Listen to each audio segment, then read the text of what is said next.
Les événements qui émaillent notre vie éclairent souvent d'un jour nouveau les versets de la Torah.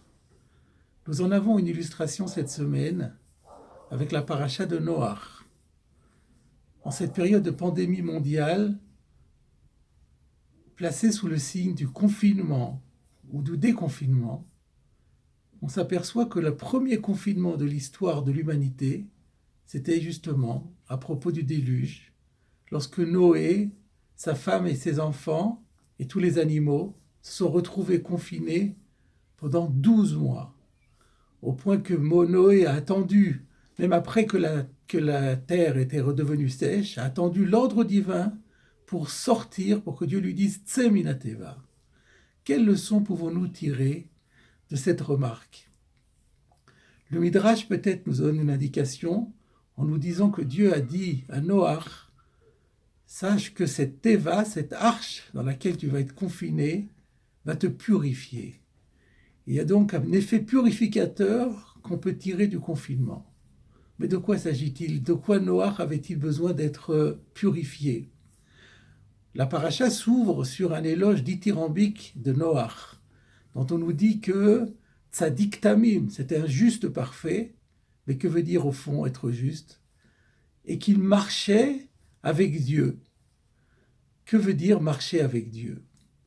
Un commentateur très ancien du XVIe siècle, un commentateur italien très connu, Rav Ovadia de Sforno, explique la chose suivante. Cela veut dire, dit-il, marcher avec Dieu. Cela veut dire que Noach pratiquait la bienfaisance, répandait le bien autour de lui, et aussi qu'il faisait des remontrances aux personnes de sa génération. Donc pour Sforno, faire le bien, marcher avec Dieu, c'est faire le bien. Et il rajoute, en adoptant ainsi, en marchant dans les voies de Dieu, en adoptant ce comportement.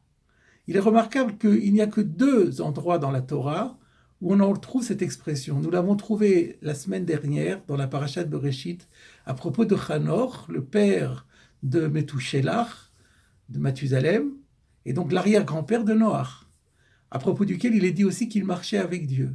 On retrouve exactement le même commentaire dans Sforno, ce qui veut dire que Hanor répandait le bien autour de lui avec la tzedaka, d'une part en faisant de la tzedaka, la charité, et d'autre part en faisant des remontrances à ses contemporains. D'où le Sforno a-t-il pris que marcher avec Dieu, c'est faire le bien?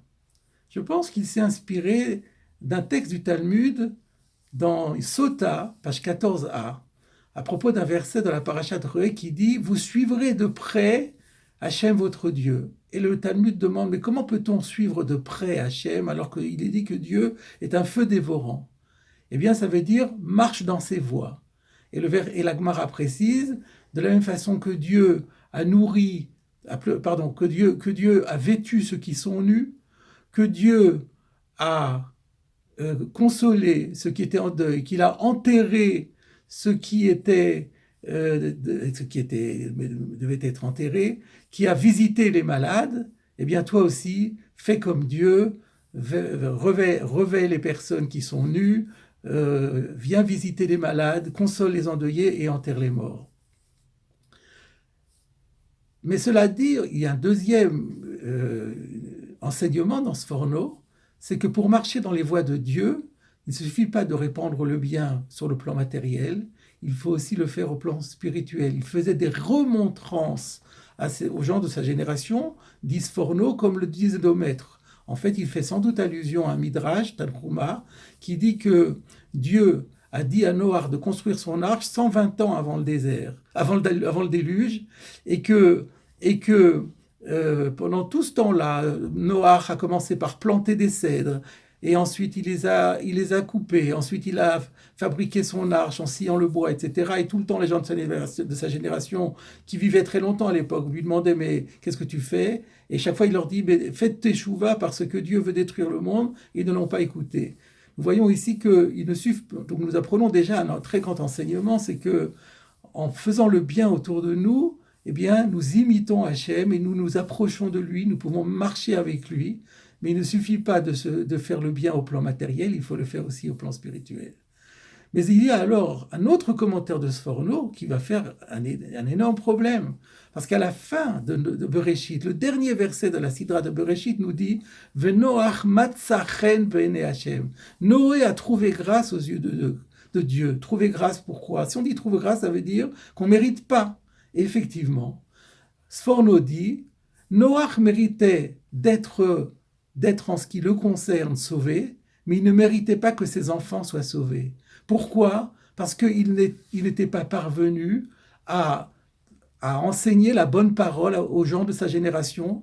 Il ne leur avait pas dit, en tout cas, il n'était pas arrivé à leur faire comprendre qu'ils devaient, eux aussi, imiter Akadosh Baruch Hu dans ses voies, en répandant le bien autour d'eux. Et les personnes, dit-il, qui sont parfaites en elles-mêmes, mais qui ne sont pas capables de permettre aux autres de le faire, ne peuvent pas sauver les autres. Et ainsi, d'ailleurs, on peut comprendre aussi que le mot juste dont il est question ici, à propos de Noach, d'après le Midrash nous dit qu'il y a 2 personnes qui ont été appelées justes par le fait qu'ils se sont préoccupés de nourrir leurs contemporains. Il y a Noach qui nourrissait ses contemporains, et Yosef aussi, dont on dira, quand il était en Égypte, qu'il avait beaucoup travaillé pour la nourriture matérielle de ses concitoyens. Et donc on voit ici que tzaddik, ça peut vouloir dire celui qui se préoccupe de la bienfaisance. Et ainsi nous comprenons le verset que nous disons dans Ashrei Shevetecha, le psaume 145, Poteach et yadecha umasbia l'chol chai ratzon, tu ouvres tes mains et tu rassasies à volonté tous les vivants. Et juste après on dit tzaddik Hashem b'chol dorachav, Dieu est juste dans toutes ses voies. Quel rapport? Eh bien, juste, ça peut vouloir dire, dans certains contextes, répandre la bonne parole.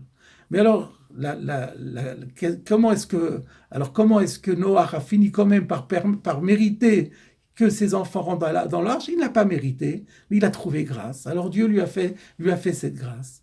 Et là, on peut comprendre que c'est cela, le rôle purificateur de la Teva. Parce que le Midrash nous dit, à plusieurs endroits, que dans la Teva, Noach, pendant 12 mois, jour après jour, n'a pas dormi une seule minute tranquille, parce qu'il s'est préoccupé en permanence de nourrir tous ces animaux. Il a donné à chaque animal le repas qui lui convenait, à l'heure qui lui convenait. Et donc, il n'y avait pratiquement pas de repos. Il est arrivé à développer en lui, alors qu'il était déjà parfait sur le plan de la générosité, une générosité incroyable, exceptionnelle. Et c'est ça qui lui a permis de reconstruire après l'humanité, et c'est pour ça que Dieu lui a dit, maintenant tu peux sortir de l'arche. Voilà, mes chers amis, l'éclairage que nous donne la paracha. Donc, quand on est confiné, il faut savoir tirer parti de ce confinement, et que lorsqu'on se retrouve tout seul, ou avec peu de monde, eh bien, il faut faire malgré tout le maximum pour faire le bien autour de soi, avec tous ses proches et aussi avec ceux qui sont plus loin, mais qu'on peut quand même contacter par d'autres moyens, surtout avec la technologie moderne. Répandre le bien autour de nous de toutes nos forces, mais pas seulement le bien matériel, aussi le bien spirituel. À ce moment-là, on sera qualifié de personnes qui marchons avec Akadosh Baruch Hu. À très bientôt.